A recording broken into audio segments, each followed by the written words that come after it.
2025년 5월 8일 늦은 오후, 콘클라베 시작 이틀째. 바티칸 성 베드로 광장에 모인 수천 명의 군중들이 한 곳을 주시하고 있다. 광장의 사람들뿐 아니라 전 세계의 시선이 집중된 곳, 바로 시스티나 경당의 작은 굴뚝이다. 과연 이번에는 어떤 연기가 피어오를까? 모두가 숨을 죽인 가운데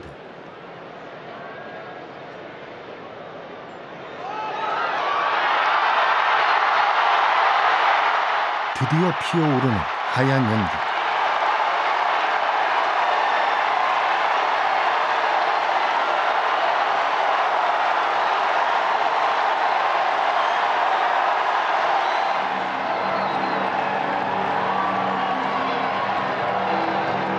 새 교황의 선출을 알리는 성 베드로 대성전의 종소리가 힘차게 울려 퍼지고 광장은 감격과 환호로 가득 찬다.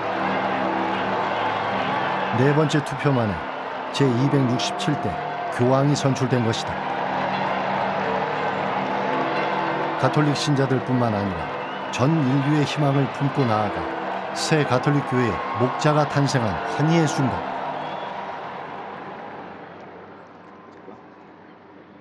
Annuncio vobis gaudium magnum.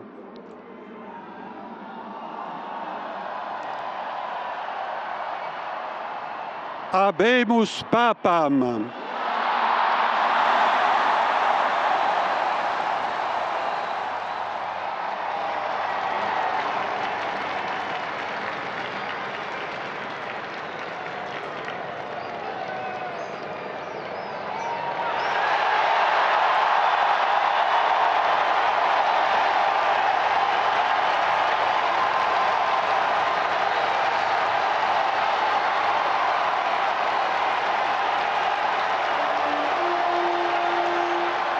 모두가 기다렸던 시간, 그 역사의 시간으로 되돌아간다.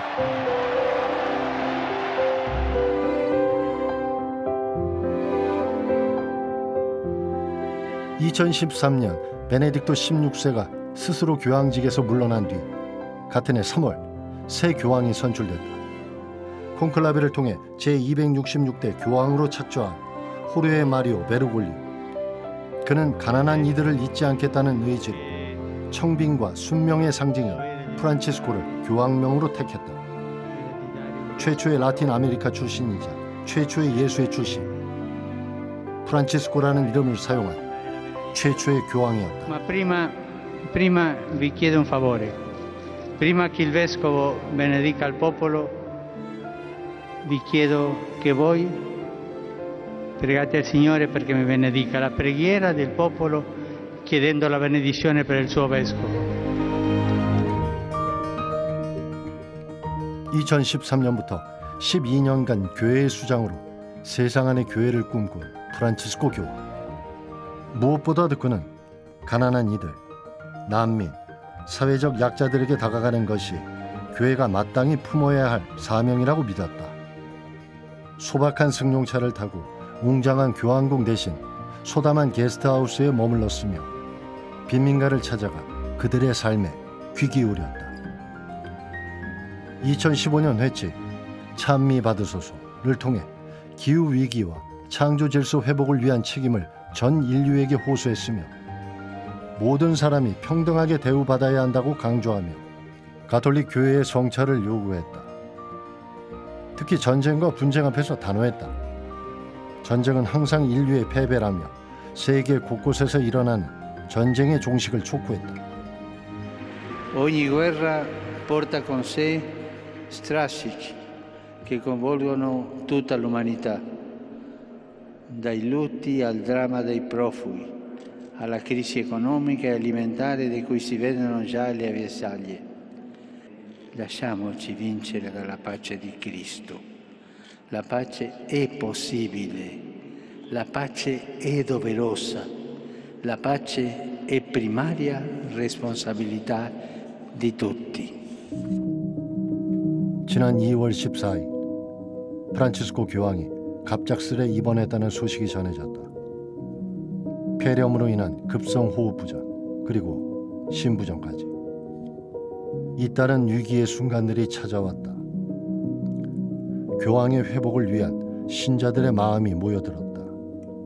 수많은 신자들이 성 베드로 광장에서 묵주기도를 드리고 그가 입원해 있던 로마의 제멜리 병원 앞에는 촛불을 들고 기도하는 신자들로 가득 찼다.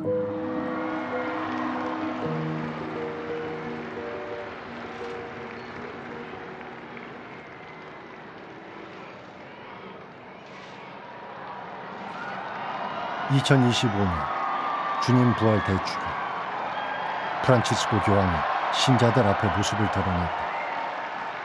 성 베드로 성당 발코니에 기적처럼 등장한 교황. Cari fratelli e sorelle, buona Pasqua.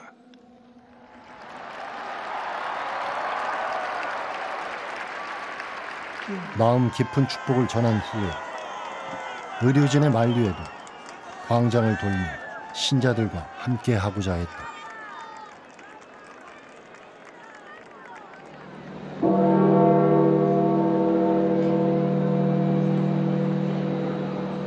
그리고 다음 날 아침 성 베드로 대성당에 종소리가 무겁게 울렸다. 프란치스코 교황이 선종했음을 알리는 종소리. 맡겨진 사명을 모두 완수한 듯 평화의 숨결을 남기고 프란치스코 교황이 하느님 나라로 떠났다. 향년 88세. 제266대 교황으로 선출된 지 12년 만이었다. 평화의 사도이자 작고 보잘것없는 이들의 든든한 보호자, 그리고 한없이 온유했던 사랑의 목적. 그가 하느님 품에 안긴 그 순간 전 세계는 깊은 애도의 물결에 잠겼다.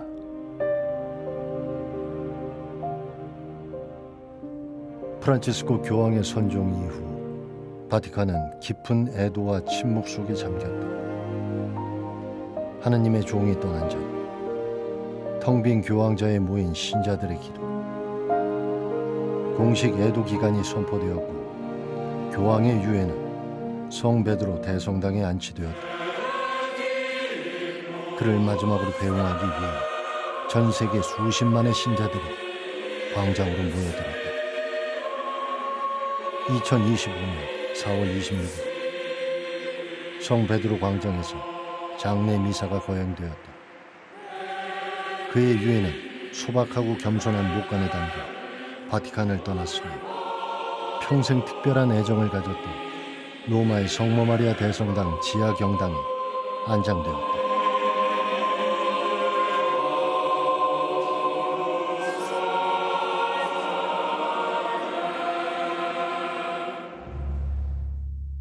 한편 바티칸은 교황직의 공백에 대비해 조용하고 질서 있는 준비에 들어갔으며 추기경단은 곧 차기 교황 선출을 위한 콘클라베 일정을 논의하기 시작했다. 프란치스코의 선종은 전 세계 가톨릭 신자들에게 깊은 슬픔을 남겼지만 교회는 다시 새로운 목자를 맞이하기 위한 준비의 시간으로 들어가고 있었다. 콘클라베. 가톨릭 교회는 새 교황을 맞이할 때 외부와 완전히 단절된 상태에서 교황을 선출하며 이를 콘클라베라고 부른다. 라틴어로 열쇠로 잠금방을 뜻하는 콘클라베는 세속 권력의 개입을 차단하고 선출 과정의 신성함을 지키기 위해 오랜 세월을 거쳐 완성되었다. 노벤디알리. 프란치스코 교황의 영원한 안식을 기원하는 9일간의 애도 기간이 끝난 다음 날 콘클라베에 참석하기 위해 추기경 선거인단 133명 전원이 이탈리아 로마에 모여들었다. 이는 콘클라베 역사상 최다 인원, 실제 선거에서 유권자 수가 120명을 넘긴 것은 교회 역사상 처음 있는 일이다. 이번 추기경 선거인단은 5대륙에서 71개의 나라의 추기경들로 구성됐다. 이 가운데 4분의 3이 넘는 108명은 프란치스코 교황이 임명했고 22명은 베네딕토 16세가, 5명은 성 요한 바오로 2세가 임명했다. 이번 콘클라베는 그 어느 때보다 유럽 중심적이지 않을 것이란 분석이 나왔다. 선종한 프란치스코 교황은 재임 기간 동안 다양한 지역에서 추기경들을 임명했기 때문이다. 사실 프란치스코 교황의 고령과 수년간의 건강 악화로 선종 전부터 이미 후임 교황에 대한 논의가 활발히 이루어졌다. 때문에 이번에도 파파빌레라 불리는 유력 후보군이 부상해 차기 교황으로 주목을 받아왔다. 세계 언론들은 제각기 다른 새 교황을 점쳤다. 제54대 교황청 국무원장에 이탈리아 피에트로 파롤린 추기경, 보스파로 불리는 헝가리의 페데르 에르데 추기경, 프랑스의 장 마르크 아벨린 추기경 등 어떤 언론에서는 무려 24명의 유력 후보자를 보도하기도 했다. 이번 콘클라베가 예측 불가능한 교황 선출 중 하나로 평가받고 있는 이유였다. 더군다나 콘클라베의 유력 후보로 입장한 인물이 실제로 교황이 되는 경우는 드물기에 이탈리아에는 이런 격언도 있다. 교황으로 콘클라베에 들어가면 추기경으로 나오게 된다. 실제로 최근 6번의 콘클라베 중에서 유력 후보로 입장해 실제 교황이 된 경우는 2005년 베네딕토 16세 단 한 명뿐이었다. 하지만 콘클라베에서는 성령께서 움직이셔서 성 베드로의 후계자로 합당한 인물을 인도하신다는 믿음이 있다. 콘클라베 시작 전 추기경단은 마지막 비공개 회의에 모였다. 교황이란 어떤 자리인가? 지금의 교회에 필요한 리더는 누구인가? 이제 그 질문 앞에 그들이 답을 내놓아야 할 때다. 콘클라베를 하루 앞둔 바오로 경당. 교황청 관계자와 직원들의 비밀 유지 서약식이 진행된다. 교황청 국무처장인 케빈 페럴 추기경이 집전하는 이 의식은 새 교황 선출의 공정성과 신뢰를 지키기 위한 오래된 전통이자 묵직한 책임의 선언이다. 이날 참석한 이들은 추기경단 사무국장, 교황의 전례와 의전을 담당하는 실무 책임자를 비롯해 침묵 속에 봉사할 의료진들, 그리고 운전사에서부터 식사와 청소를 맡은 직원들까지 단 한 명의 예외도 없다. 이 엄숙한 시간 속에서 그 어떤 기록 장치도 사용할 수 없다. 이 서약은 콘클라베에 직접 참여하진 않지만 그 신성한 경계를 지키는 모든 이들이 그 시간의 온전함을 함께 수호하겠다는 교회의 깊고 무거운 다짐이다.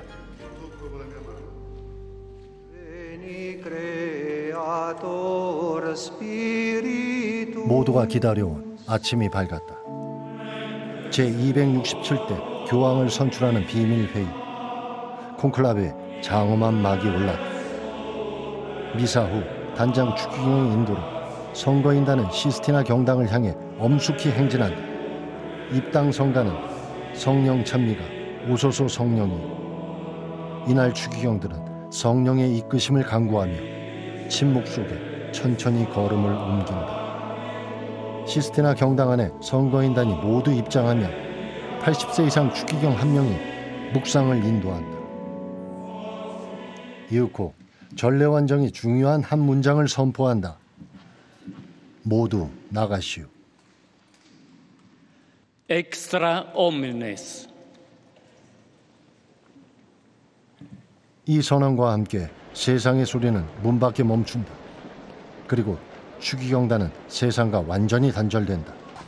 전화도 인터넷도 언론도 허용되지 않으며 바티칸 내 성녀 마르타의 집이 그들의 유일한 거처가 된다.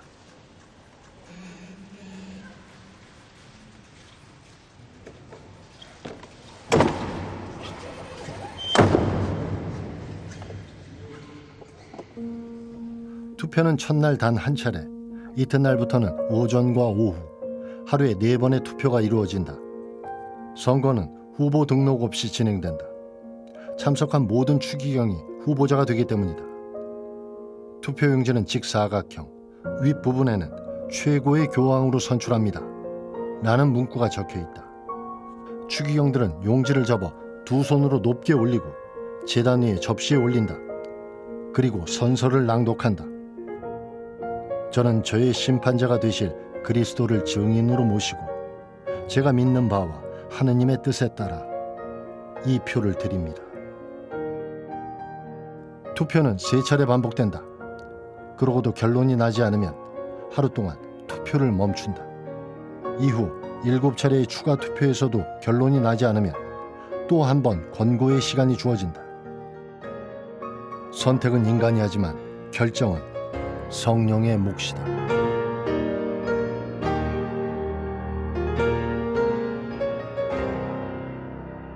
For sure, I hope he has conservative values and standing for life. But I see the church has to be united again, and I hope with the Orthodox too. And I hope he's going to lead the church and with the values and what Christianity, that it comes back more in the West. Yeah. Wir beten bei uns im Kloster schon sehr, sehr viel für den neu zu wählenden Heiligen Vater, weil ich glaube, dass es ein wirklicher Hirte sein muss für sein Volk, ein Hirte, der wirklich der Tradition der Kirche sehr, sehr verbunden ist, der die Kirche eint und der auch das, was ja da ist in der Kirche, das zu einem guten gemeinsamen zusammenfügt in der Tradition der Apostel. 가장 낮은 자를 섬기는 게 우리가 종교한테 기대하는 부분인데 그런 가장 약자나 낮은 자를 섬기는 모습을 좀 기대하고 있습니다. 교회 일치를 위해서 늘 연구하시는 교황님, 또 타 종교와도 서로 대화할 수 있는 교황님, 특히 전 세계 분쟁 지역에 친히 가셔가지고 평화를 도모하는 데 앞장서시면 좋겠다 이런 생각을 합니다. 바티칸 현지 시각으로 지난 5월 7일 밤 성 베드로 광장엔 20만의 신자와 순례자들이 모여있다. 모두 숨을 죽인 채 한 곳만 바라본다. 바로 시스티나 경당의 굴뚝. 콘클라베에 돌입한 추기경단이 첫 번째 투표를 마친 시점. 광장은 조용한 긴장으로 가득하다. 잠시 후 시스티나 경당의 굴뚝에서 어둡고 진한 연기가 피어오른다.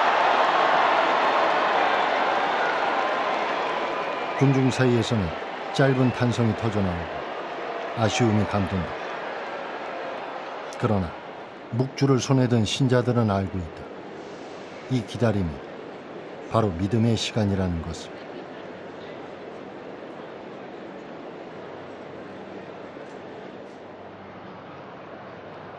다음 날 5월 8일 콘클라베 둘째 날, 성 베드로 광장은 전날보다 더 많은 사람들로 가득 찼다.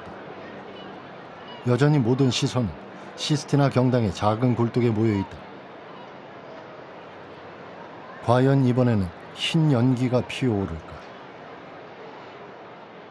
그러나 이번에도 굴뚝에선 검은 연기가 피어오르고 흰 연기를 기다리던 사람들의 얼굴엔 아쉬움이 가득하다. 하지만 그 누구도 자리를 떠나지 않는다. 새 교황을 기다리는 마음은 믿음으로 이어져 있기 때문이다. 그날 오후 콘클라베 둘째 날, 네 번째 투표가 진행됐다. 다시 시스티나 경당 지붕 위에 모든 시선이 굴뚝을 향해 모였다. 잠시 후 흰 갈매기 2마리 그리고 새끼 갈매기 1마리가 굴뚝 주위를 맴돈다. 그리고 그 순간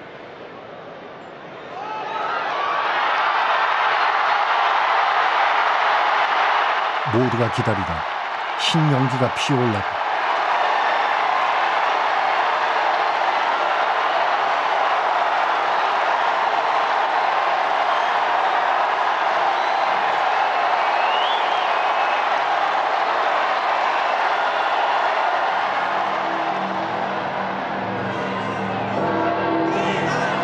동시에 교황 선출을 알리는 성 베드로 대성당의 종소리가 힘차게 울려 퍼진다.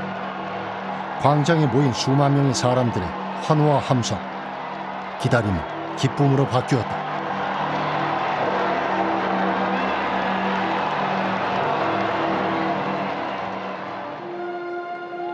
곧 전 세계의 시선은 성 베드로 대성당 중앙 발코니로 향했다.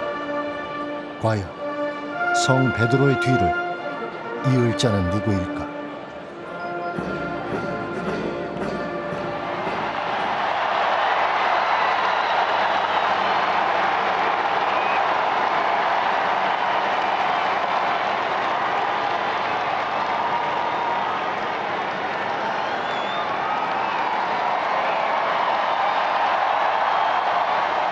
그로부터 약 1시간 20분 뒤 도미니크 맘베르티 수석 부제 추기경이 발코니에 나타나 광장의 사람들에게 고한다.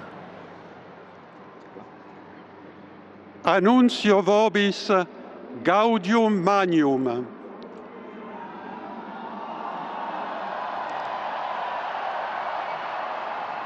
Habemus papam.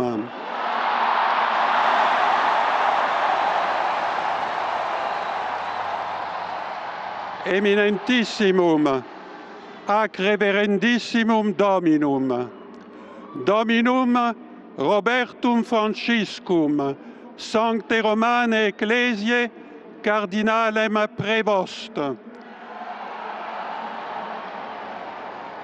qui sibi nomen imposuit Leonem decimum quartum.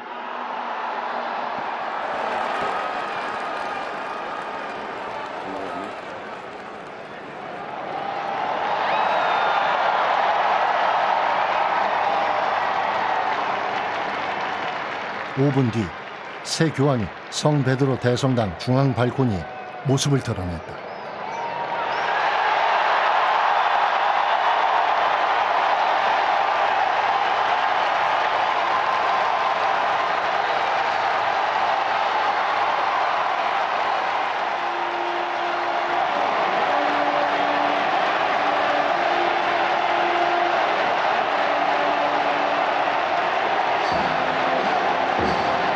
흰색 수단 위에 로체타워, 붉은 망토, 모제타, 금색 자수가 놓인 영대를 걸친 사람. 미국 출신의 로버트 프랜시스 프레보스트. 그가 바로 제267대 교황 레오 14세. 잠시 후 새 교황은 로마와 온 세상에 첫 사도적 축복을 내린다. 우르비 엣 오르비, 로마와 온 세상에 보내는 축복. 이로써 교회는 새로운 여정을 시작한다. La pace sia con tutti voi.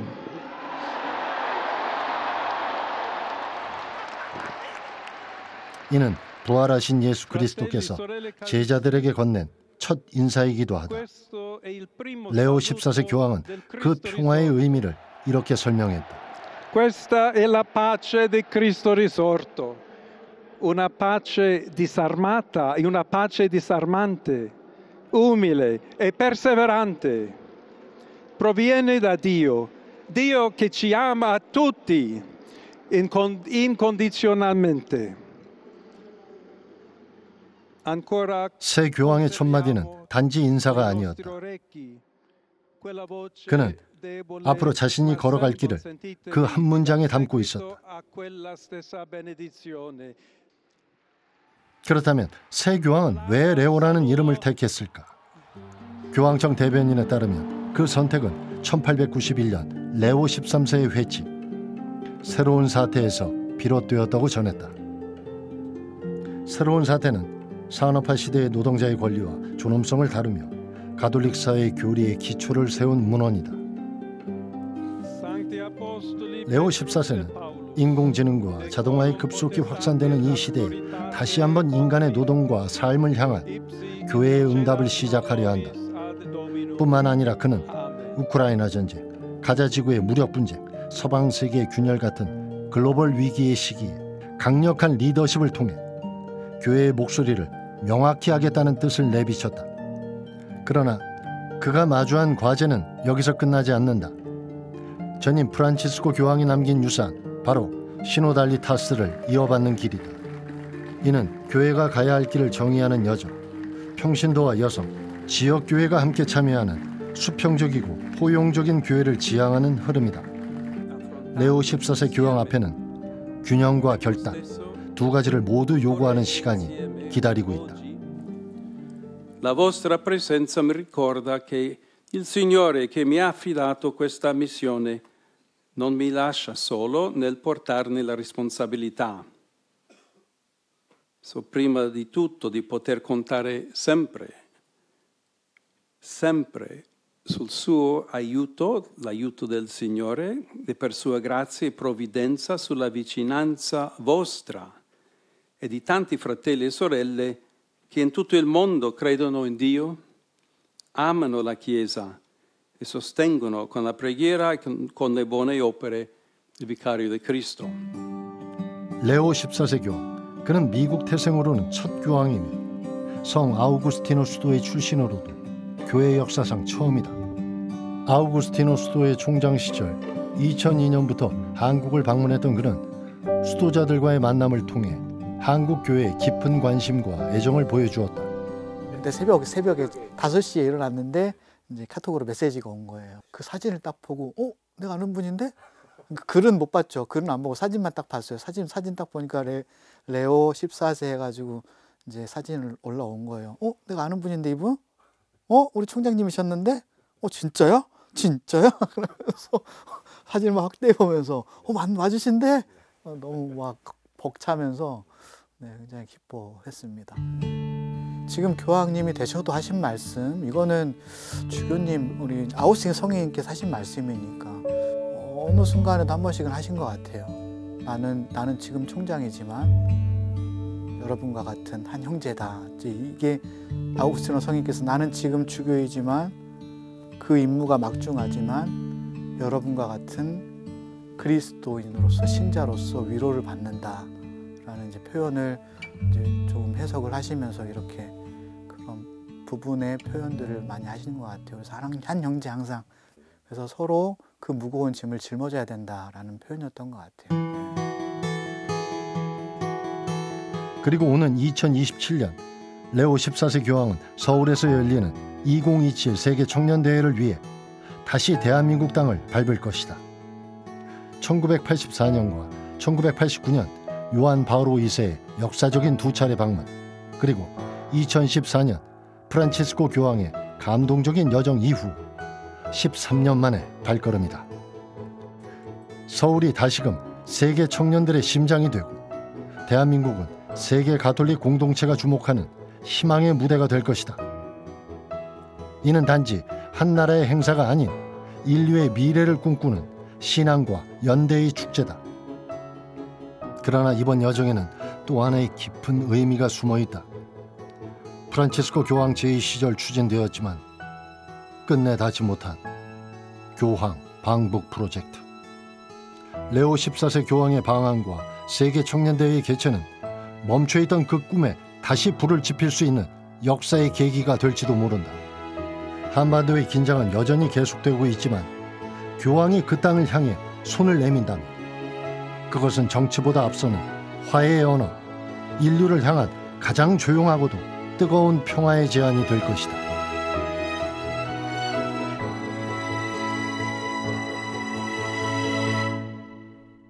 미국 출신이지만 그 삶의 대부분을 페루의 선교 현장에서 보냈던 레오 14세 교황. 그는 로마와 온 세상이 전하는 첫 강복에서 그리스도의 평화를 말하며 자신이 앞으로 이끌어갈 교회의 방향을 밝혔다. Dobbiamo cercare insieme come essere una chiesa missionaria, una chiesa che costruisce i ponti, il dialogo, sempre aperta a ricevere, come questa piazza con le braccia aperte, a tutti coloro che hanno bisogno della nostra carità, la nostra presenza, il dialogo, l'amore. 끊임없이 장벽이 아닌 다리를 놓고자 강조했던 프란치스코 교황. 그의 뒤를 이은 레오 14세 교황 역시 서로를 향해 다리를 놓자고 모든 이에게 마음을 열자고 말한다. 닫는 것이 아니라 여는 것, 가르는 것이 아니라 있는 것. 그는 지금 그리스도께서 걸으셨던 그 길 위에 서 있다. 그리고 이제 우리는 바라본다. 서로를 향해 다리를 놓고 모두를 품는 세상. 하느님의 종들의 주 교황 레오 14세와 함께 교회는 이제 새로운 길을 향해 나아갈 것이다.